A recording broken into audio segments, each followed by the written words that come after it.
Hello, everyone, and welcome back to another episode of A God Shift. I am your host, Shayna Rattler, and I am so happy that you are here. I would love if you would do me a favor before we get started. I want you to take a screenshot of wherever it is that you are listening to this episode and post that screenshot on your social media. When you do, I just need you to do two simple things. Number one, tag us here at A God Shift. And then number two, I just want to hear your biggest aha or your biggest takeaway from this episode. I do that because my primary mission is to make sure that people recognize that whatever it is that they're going through, that there is hope on the other side of that. And the more times that these episodes get shared, the more that we can make sure that we're all doing our part to make sure that people recognize that there's hope on the other side of their disruption. I'm excited about my conversation today. We're going to have a conversation about a topic that is becoming more and more prevalent. I don't know that it's becoming more and more prevalent, but it's getting more and more attention in our society today. And I really look forward to shedding some light on those situations and how we can find hope even in those forms of disruption. So here we go. I am going to read my guest bio and hope I say his name right because he told me how. So my guest today is a screenwriter, film director, and author who has lived and worked in Latin America, Australia, and the United States.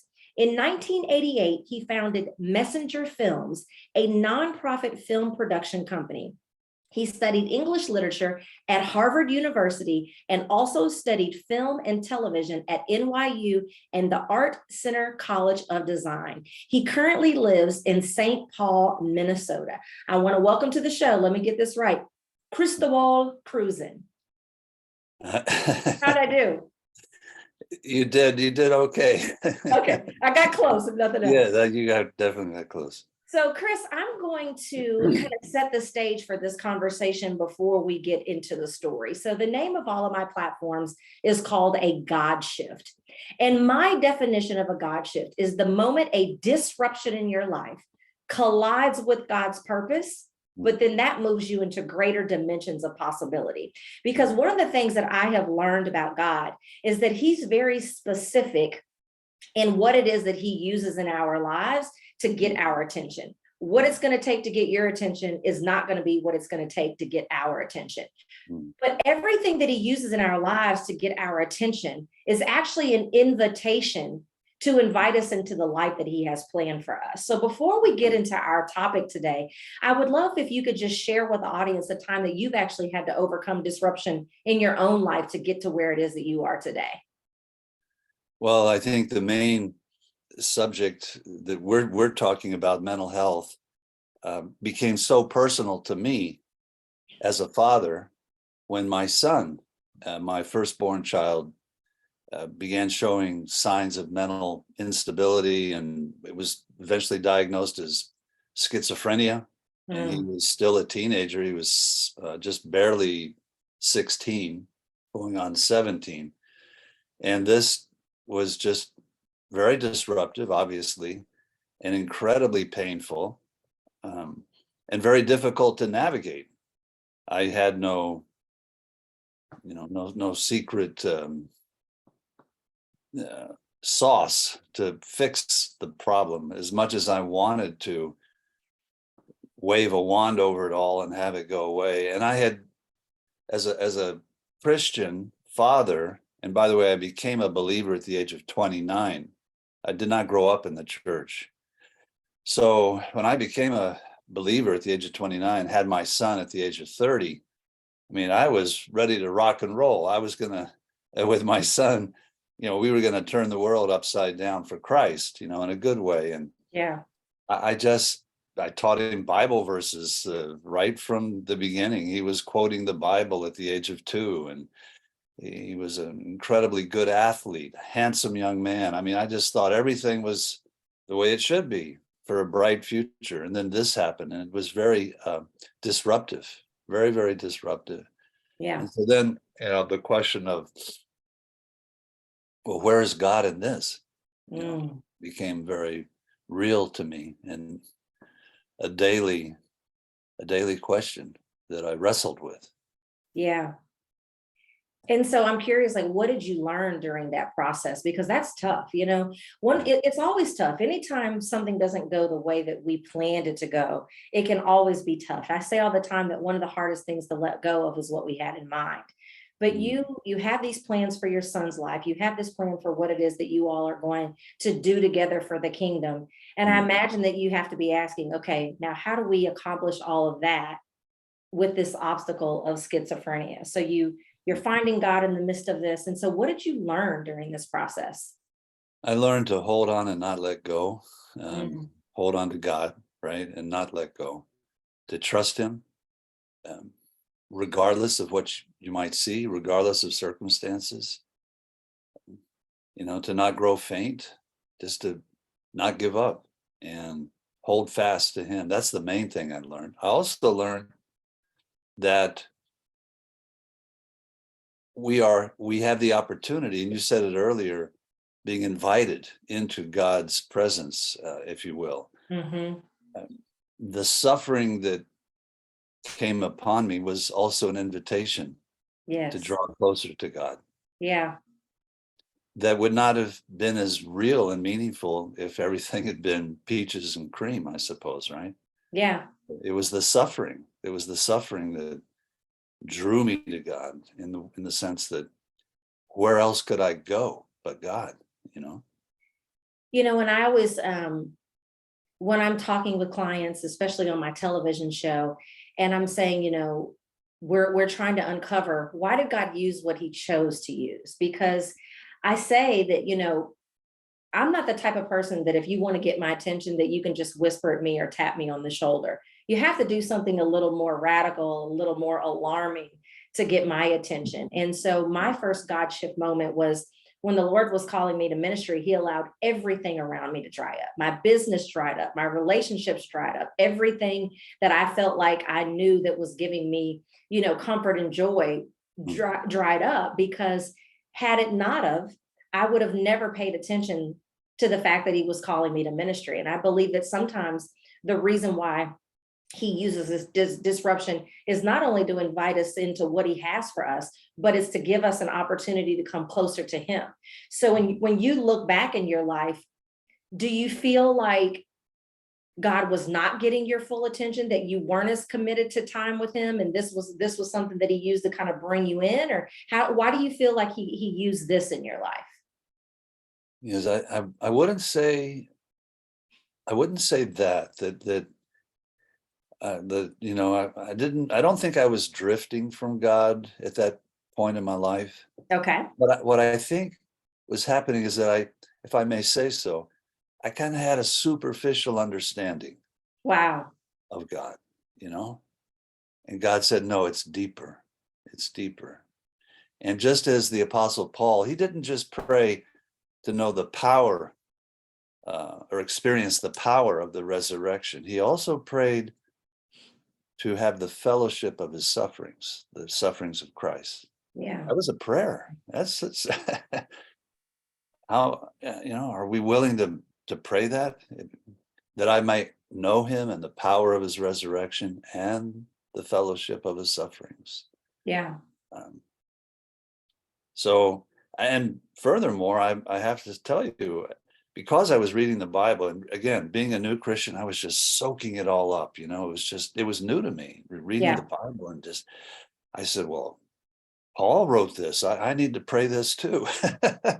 I need to pray to understand or experience the fellowship of his sufferings as well as the power of his resurrection. And And that's what doesn't I it say did. in one of the Peters, I don't remember if it's First Peter or Second Peter, it says something I'm going to paraphrase, Mm, after you suffer a while, yes. that's when I'm going to strengthen you and settle you. And I Yeah. don't remember the rest of it, but I think you know where I'm going. Yeah, I do. I think he said, after you suffer a little while. Yeah. It's always relative, right? Right. Subjective as to what a little while is. Yeah, right. Uh, yes. So let's switch to this conversation a little bit more about mental health. I read in your press kit that your team sent me, there was a statistic about how many people are actually suffering from Mm. mental illness in today's age. Can you share a little bit about the numbers? Yeah, it's as high as 1 out of 4 people worldwide. Um, have some sort of mental disorder. Now, it may not be severe mental well, it's not. That is not severe mental illness is what my son has Okay. experienced. It's the schizophrenia, having to be institutionalized. But mental disorders, anxiety, perhaps, some level of depression, Mhm. OCD, different aspects of what could be called mental illness. I heard someone say to me recently, I just really appreciate this perspective. She said, we're all concerned about our physical health. We should also all of us should be concerned about our mental health too. We all have mental health. We all have physical health. We Yeah. all have mental health. And so it doesn't surprise me to learn that many people would have some degree of mental health concern.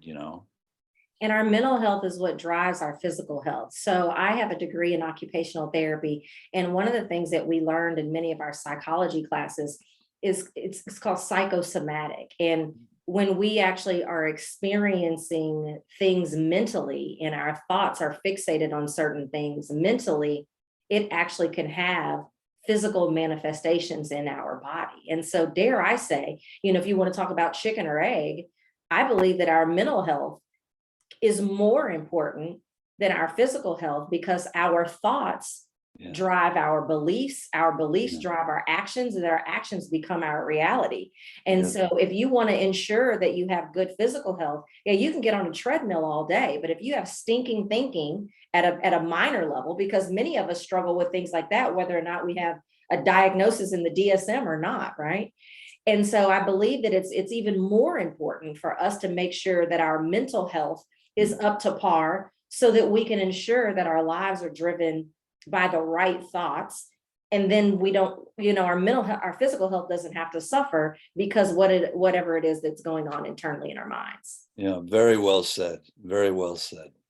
Yeah. So we're going to take a quick break, Chris. And when we come back, I want us to talk a little bit more about how when someone finds themselves in the middle of I don't want to say mental health crisis, because to your point, everyone's mental health issues, if you will, are not already to the point of crisis. But I want to come back and share a little bit more about how we can handle navigating these difficult waters. We'll be right back.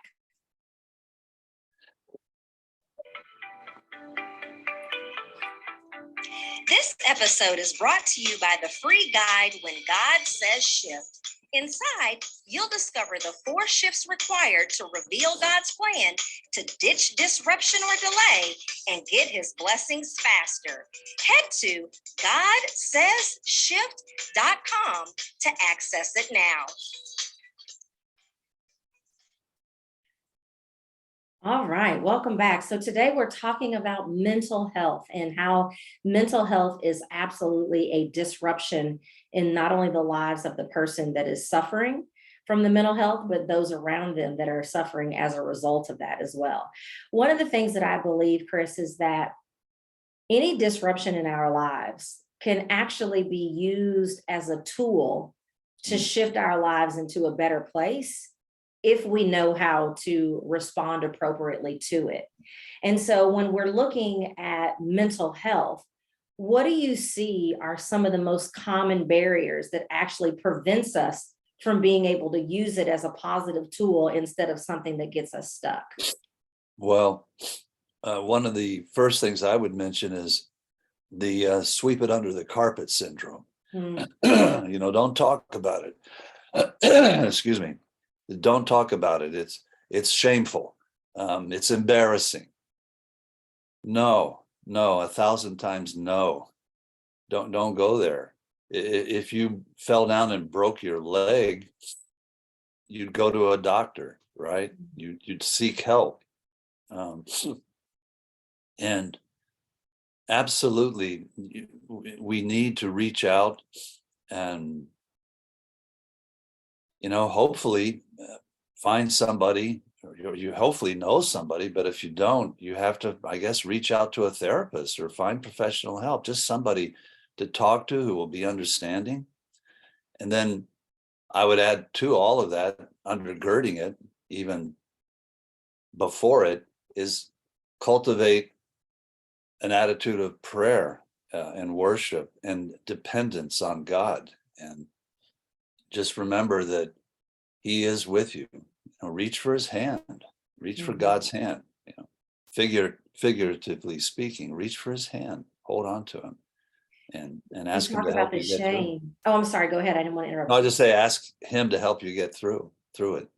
You talked about the shame, and I may be wrong, but my guess would be that if we're drawing a parallel to what happens in our physical bodies versus what happens to our mental health, that there's probably a knee-jerk reaction to assume that it's just because there's something wrong with you. Maybe you're not worthy or you did something to deserve this. Because Right. it's real easy to be like, oh, I broke my leg. I probably just wasn't paying attention. Right. Oh, I have a cold. Oh, everybody gets a cold. Oh, I have Right. diabetes. Oh, well, that just runs in my family. But when it comes to mental health, I can imagine, because I believe that mental health is as much, if not more, of a spiritual battle than it is anything else in our lives. And I believe that it's a trick of the enemy to convince us that if we're struggling in our mental health, it's because somehow God has forsaken us. Somehow there's something wrong with us and Right. we weren't worthy to have a quote unquote normal life. Have you experienced that in your walk with this journey? Oh, yeah, absolutely. Absolutely. No question. And even still today, my son Daniel, I mentioned he was a teenager when he was diagnosed with schizophrenia and then had to be institutionalized at the age of 18. Hmm. He's 40 years old now. And all through these years, there's been that well, let's just call it a cloud, Yeah. or the kind of whispering perhaps, that goes on the background. Well, what's wrong with him? What's wrong with that family? And um, but I don't worry about those things now. Not at all. I don't worry. I don't even think about it.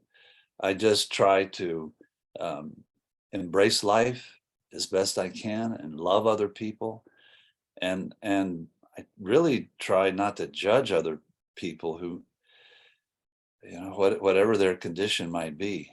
It's we're called to walk in love and treat others with respect and honor, dignity. I find often that people who are suffering from mental illness, severe mental illness included, more often than not, the first thing they look for in interacting with another person is, are you going to treat me as you would anyone else? Are you going to just, you know, be normal with me and treat me as another person? Is it possible you might even become my friend? Uh, Yeah. are you actually going to listen to me? And I think that's key. And that's a lesson that everyone can take away from this, because there's such a stigma that is associated with mental illness. And fortunately, I grew up in the house with an aunt that was Down syndrome and schizophrenic. Mm, Very unique, combination. But it was normal to me. So I didn't grow up with that same stigma. And so at the end of my journey of occupational therapy school, I did a 3-month rotation in mental health. And I worked at this, it wasn't really a facility, but I worked at this place where the residents there were dually diagnosed. So they had substance abuse and mental illness. mm, And one of the things that I learned is that I would come to work in the morning and they would just be lined up outside of my office to talk to me. But the counselor who worked there, they avoided her like the plague, and she didn't like it. And I told her one day, I said, the difference between the way that you're addressing these individuals and the way that I'm addressing them is that I treat them like a person and you're treating them like what it is that they're dealing with. And you can't wait to take away a privilege like their children. And I had one of the young ladies say to me, it was either her last day there or my last day there, and she said, out of all of my friends and family and professionals that I've been around all these years that I've been struggling with mental health, she said, Shayna, you're the very first person that's ever treated me like Portia. That was her name. You've never Portia. treated me like what it is that I have, is the way that she described it. And Mhm. so I think that that is one of the key takeaways before we get into talking about this fabulous movie of yours, is that whatever it is that people have been diagnosed with, recognize that they're a person first and Absolutely. interact with them exactly like you would any other person that doesn't have that same level of diagnosis, especially in the beginning, because we have a tendency to talk to them like in this baby voice or dumb down our words, like we think that they don't have a vocabulary. Like it's just all of these crazy things, and it all becomes from a place of lack of a lack of understanding. So start off just treating this individual like a person, like a human being, and learn who they are. And then you'll learn how to communicate with them, where you might need to push, where you might need to pull back, just like you would anyone else.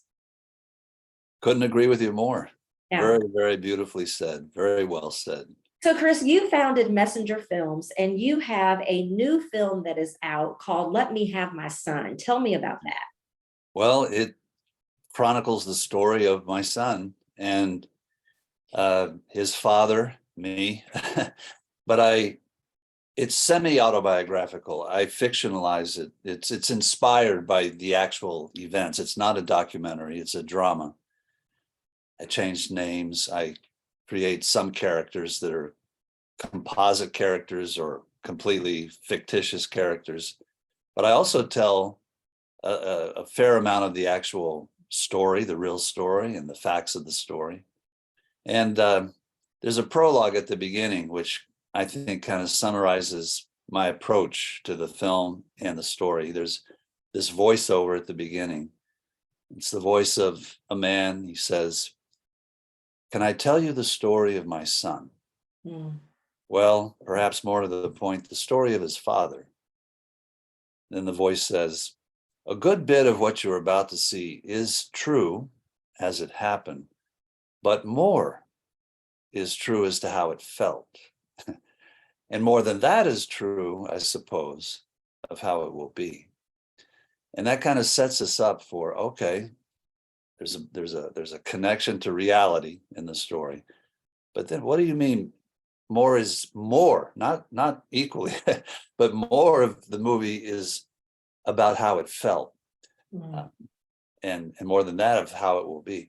And as you go through the movie and follow the father is really the main character who's trying to make sense in a way of his son's suffering and mental illness. And he gets a phone call, a mysterious phone call, to come to the hospital very early in the morning to pick up his son who's being discharged, which seems a little odd. But he goes to the hospital, but then he can't find his son. His son isn't there. And that sets off a search through this huge hospital complex.